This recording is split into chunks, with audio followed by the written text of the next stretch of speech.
Hey guys, it's Coach Brett. I got something kind of special for you today.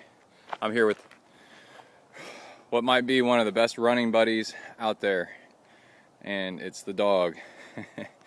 So I wanted to talk for a second about how awesome it is to be running with dogs and what a special treat it is.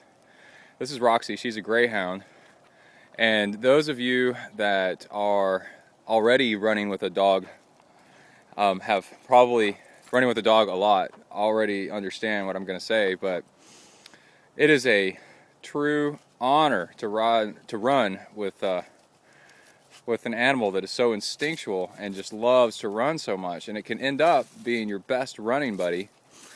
And there was a show on the History Channel or Discovery Channel not too long ago about, hey Roxy, she's happy.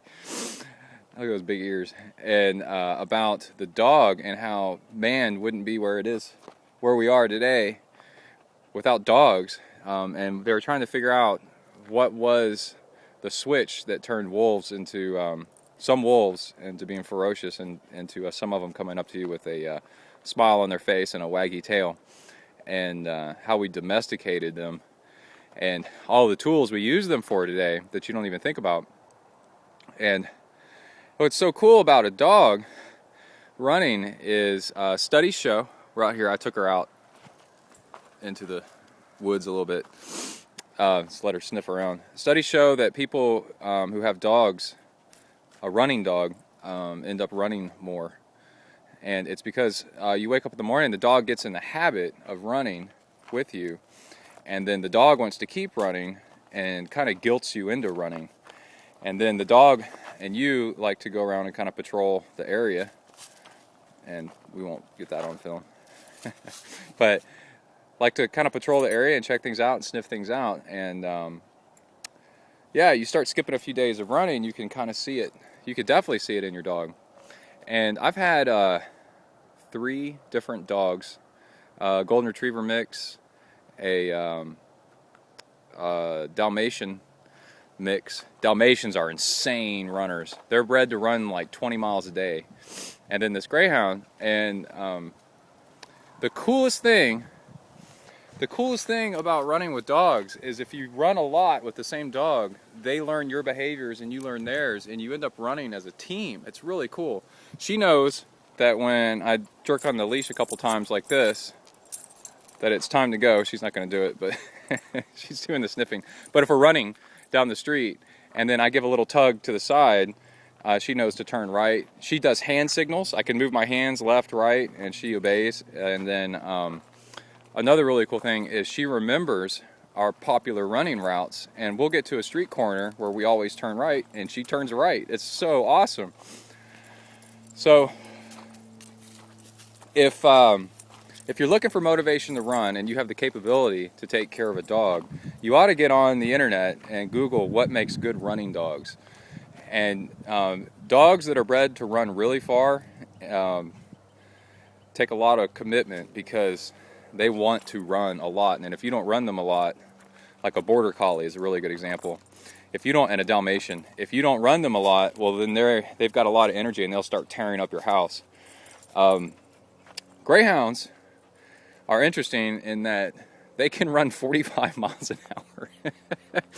I always say they run 45 miles an hour, and but they don't like to run very far. They get tired out after just a few miles. So they do like to run short distances. So if you're committed to being like a 3-mile runner, then a greyhound is a great dog. And then they're actually very lazy around the house, and they like to just relax and chill. And they're very low maintenance. Dalmatians and border collies, they want to run. They're probably better for a long distance runner. So what I do, so the trick is, a lot of you have dogs and then just say, oh, my dog's just terrible. I can't run, it can't go the distance, all this stuff. Well, actually what you do is you can use the dog as a tool. Like we're talking about, a dog as a tool for mankind. It does amazing things if you just get mindful and pay attention to what's going on.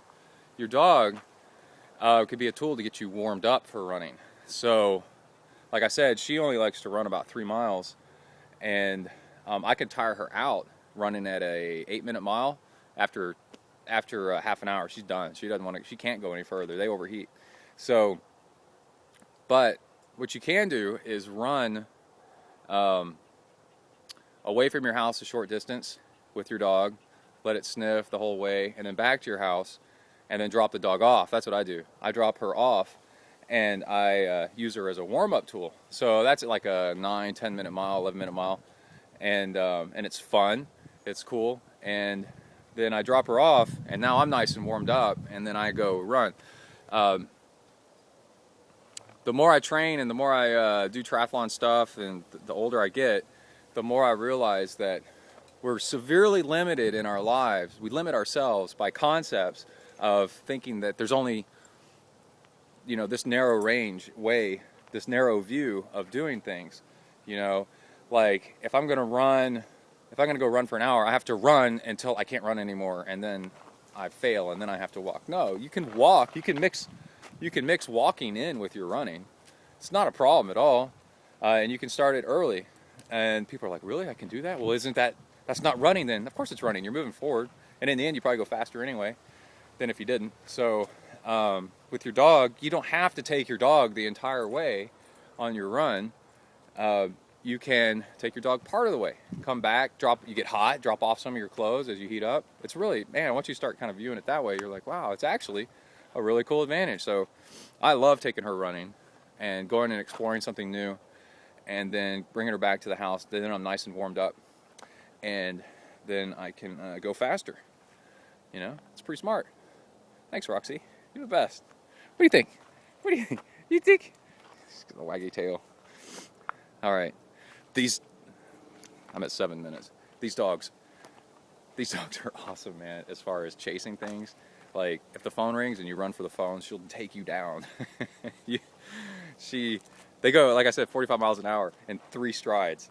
They get up to full speed in 3 strides. It's insane.